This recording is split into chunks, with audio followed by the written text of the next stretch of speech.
Assalamu alaikum. You are watching Speechless Official. Today news about Joe Biden.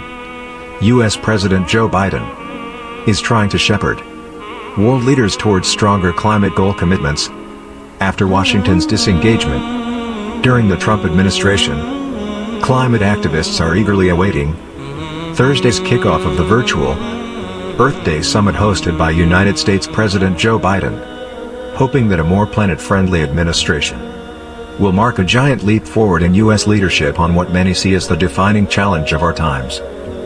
During the two-day confab involving some 40 nations, the U.S. is expected to announce an aggressive new target for curbing carbon emissions by 2030. World leaders are also expected to keep twisting Brazil's arm to crack down on deforestation in the Amazon region, and bilateral discussions, if successful, could compel